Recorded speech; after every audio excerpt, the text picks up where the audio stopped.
This man is the country road killer, and he has hunted down thousands of unsuspecting players across multiple servers. But in today's episode, we're gonna see if we can survive an encounter with him.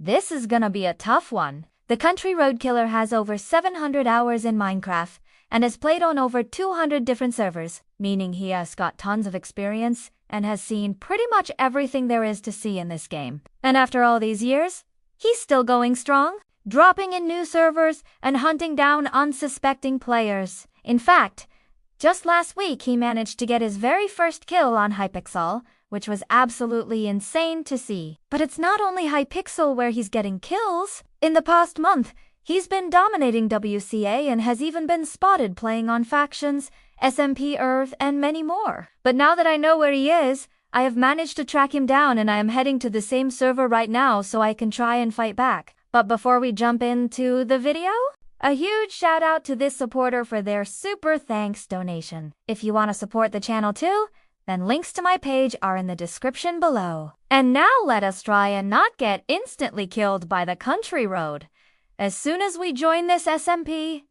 Now the country road killer mainly plays on SMP or survival-based servers where he can really use his knowledge of the game to hunt down unsuspecting players. It normally takes him around 30 minutes to an hour to find a good target, someone who is UNA completely decked out in diamond, and does UNA have a bunch of ender pearls to spam at him. He normally targets people who are walking around with stacks of wood or stone, and he normally ends up killing them with a bow because that's the most efficient way to take someone out. But he has also been known to bring an end to players' lives with a wooden sword and a pair of golden apples. And although he does love getting kills, he isn't just some try-hard griefer ruining people's fun. He's actually a pretty chill guy and will happily help anyone who asks for it. So despite being one of the best players in the world, he's still willing to lend a hand to anyone who needs it. That being said though, when he gets a kill, he likes to gloat a little bit. He'll normally ask them what their ping is and whether they were on a cracked client. And sometimes, he even tries to steal their stuff, but he never takes anything too valuable. I've heard stories of him taking people's golden apples or even their good armor, but he's never taken any diamonds or emeralds from anyone, so there is a code of honor to what he does, which is pretty cool. So now that I've joined the server, I am gone. Go ahead and head into creative mode so that I get in the way of his hunting. That way, I can fly around the map and look for other players who he might be trying to hunt down. And I'll try and interrupt him, so I can maybe get a kill myself. You see, the country road killer usually brings a few different things with him wherever he goes. The main thing is a bow, and he usually has a few dozen arrows. This is what he mainly does damage with. But he also always brings a sword.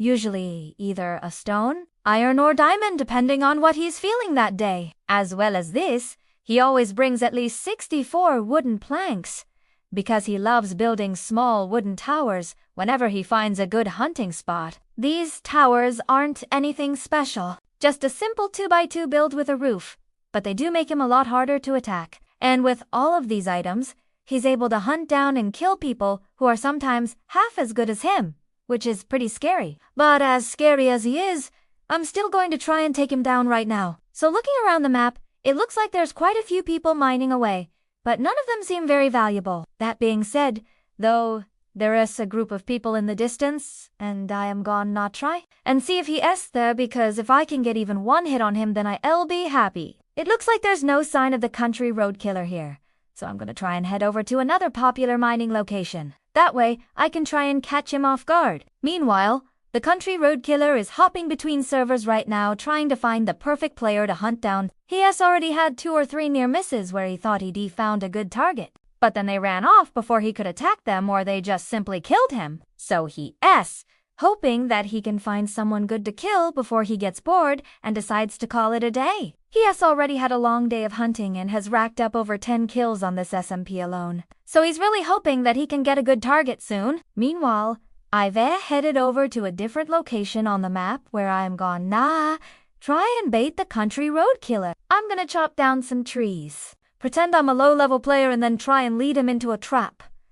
And I think I've actually managed to bait him here. I haven't seen him yet, but I can hear his footsteps getting closer and closer, and I'm hoping that I can maybe land a hit on him, or maybe even kill him. Then bam! The country road killer is right behind me. and he has pulled out his sword and started attacking me. I quickly pull out my own sword and try to block as many hits as I can, but he's just too good and has already done tons of damage. And although I'm doing my best to try and fight back, he easily dodges every single swing that I land at him. And he continues to chip away at my health bar until finally he takes me down and kills me. The country road killer has struck again and has once again proven why he is one of the scariest players in Minecraft. But even though I lost, I did manage to snap a quick picture of him, so I can prove to you guys that I did actually find him. And after he killed me, he actually offered to give me some of his items to help me get better, but I told him that I didn't need it because I wanted to try and beat him legitimately. So instead he just gave me some wood and said that I should start a fire and run away from it while I scream for help. And after giving me some more tips, he left me to my own devices and went off exploring the rest of the world. So unfortunately, I wasn't able to team up with him, but I was able to learn a lot about his playstyle and how he approaches every single server. Now, he doesn't always spawn in with a full set of diamond armor and the best weapons, but he is really good at finding good resources and using them to his advantage. That means that even if he spawns in with nothing, within a couple of minutes, he's already made a pickaxe and is mining away. Within 10 minutes, he's already got an iron sword and a bucket of water, and then within 20 minutes, he has already got a full set of iron armor and is ready to defend himself against pretty much anything. And it is this kind of dedication to efficiency that has allowed him to dominate every single server he plays on. And after talking to him for a little bit, I realized something. He may seem like some try-hard griefer who's just trying to ruin people's fun, but he's honestly just a really good player who wants to put his skills to the test. He really enjoys the challenge of trying to be the last person alive on every server, and he takes pride in his ability to defeat any player he comes across. That being said, though, he does enjoy helping out newer players, and will always offer advice to anyone who asks for it. So even though he may seem scary at first, he's actually a pretty chill guy and is definitely someone you should be friends with. So thank you so much for watching. If you want to be notified about future uploads, then make sure to subscribe, and if you want to see more content from me, then you can check out my other social media links in the description below. Thank you so much for watching, and I'll see you next time. Bye!